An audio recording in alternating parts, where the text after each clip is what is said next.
آگے جناب والا کتاب مواقعۃ الصلاۃ باب نمبر 357 حدیث نمبر 502. اچھا ظاہری روایت کرتے ہیں میں دمشق میں انس بن مالک کے پاس آیا, آپ رو رہے تھے, میں نے کہا کیوں رو رہے ہو؟ فرمایا جو کچھ رسول صلی اللہ علیہ وسلم کے زمانے میں تھا وہ اب نہیں پاتا, بس ایک نماز ہے تو وہ بھی تقریباً ضائع ہو چکی ہے. یہ روایت صفحہ نمبر 502 حدیث نمبر 502.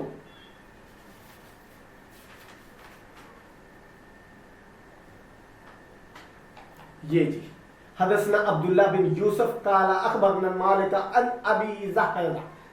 یہی ہے جی, یہی ہے جی, صحیح. اچھا اب کیا کہیں گے جی, کدھر ہے دین تم لوگوں کا؟ سب ہی کہہ رہے ہیں کہ وہ دین ہے ہی نہیں.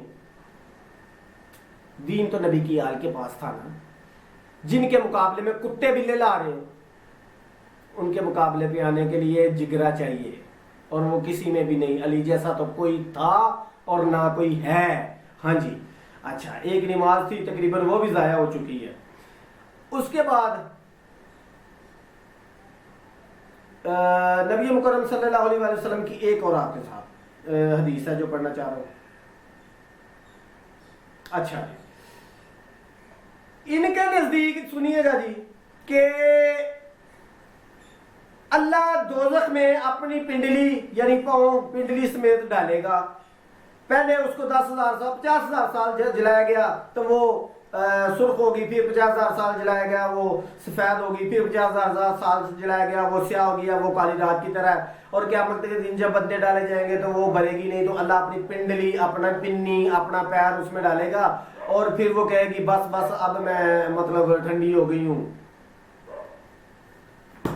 دو عقیدے اب ان کے مجھے یہ سمجھائیں کہ ان کا عقیدہ توحید تمام مکتب فکر کا, اب کسی کی کوئی حیا نہیں ہے, سنی ہے, وہابی ہے, دیوبندی ہے, بریلوی ہے, قادری ہے, کوئی بھی ہے, سب کے سب کان کھول کے سن لو. ہمارے اگر آئمہ کے بارے میں اگر کسی نے غلیظ زبان استعمال کی تو ہم حرامزادوں کو بتائیں گے کہ تم حرامزادے تھے, حرامزادے ہو اور حرامزادے رہو گے. اور تم لوگوں میں سے جن کو تم اپنے وی آئی پی مانتے ہو نا, ان کا ایک نہیں 4 باپ تھے, اور جس کی پرچی نکلتی رن تھی نا وہ ہی اس کا باپ کہلواتا تھا. اور آپ کو یہ بتاؤں کہ کچھ لوگوں کے تو پرچیاں ہی نہیں نکلتی تھی, وہ اپنے باپ کے نام سے نہیں ماں کے نام سے مشہور تھے. تمہارے وی آئی پی صحابی, اب مجھے یہ بھی بتانا پڑے گا انشاءاللہ. تو میں آپ کو یہ بتاؤں کہ اس کتے کی زبان اگر سنی روک لے تو بہتر ہے, ورنہ مجھے تو پتا ہے سنیوں کا عقیدہ بھی یہی کتاب ہے, یہی ہے. اور اسی میں سے اب میں نے روایتیں پڑھنی ہے کہ تم نے کیا کیا لکھا ہے, نبی مکرم کی شان کیسے کہ تم نے بیان کی ہے, اور تم نے نبی پاک صلی اللہ علیہ وسلم کی شان میں کیسے گستاخی کی ہے. میں بتاؤں گا تمہیں. اپنے صحابیوں کو بچانے کے لیے, احد کے بگوڑوں کو بچانے کے لیے, حنین کے بگوڑوں کو بچانے, اور ایک جنگ میں نہیں کئی جنگوں میں بھاگے ہیں. کوئی ایک بندہ کوئی ایک حدیث لا کے دکھاؤ کہ انہوں نے قتل کب کس کافر کو کیا ہے, انہوں نے جہاد کب کیا ہے, کوئی ایک حدیث تو لاؤ. سب جنگیں فتح کرتا رہا میرا مرشد علی علیہ الصلوۃ والسلام, علی ابن ابی طالب, ابو طالب کا بیٹا. ان کی ایک بھی حدیث کوئی باپ کا بنے اور مجھے احد تک, حنین اور بدر سے لے کر کسی ایک جنگ میں مجھے پہلے تینوں خلیفہ کا اور اپنے باقی وی آئی پی اپنے ماموں کا جہاد دکھانا, باپ کے بن کے دکھانا. اور میں دکھاؤں گا کہ جب عمر بن عبدود نے کہا تھا نا کہ مرد کا بچہ نہیں ہے تم میں جو میرے مقابلے میں آئے, تو وہاں پر کھڑا کوئی نہیں ہوا تھا. مرد ہوتے تو کھڑے ہوتے, کھڑا کون ہوا تھا؟ میرا مرشد علی, میرا مرشد علی. مرد ہوتے تو کھڑے ہوتے. خیبر میں میرا مولا محمد مصطفیٰ فرماتے ہیں کل علم اس کو دوں گا جو مرد ہوگا, جو غیر فرار ہوگا, جو حیدر کرار ہوگا, جس سے میں اور اللہ محبت کرتے ہیں اور وہ مجھ سے اور اللہ سے محبت کرتا ہے. تب بھی مرد نہیں تھا کوئی, تب بھی نکالنا اس میں سے اگر کوئی بندہ نظر آ جائے, کوئی بندے کا پتر ہی نظر آ جائے تھے. بہرحال مولا غازی آپ کو عزت دے, اللہ آپ کا حامی و ناصر ہو, یا مدد.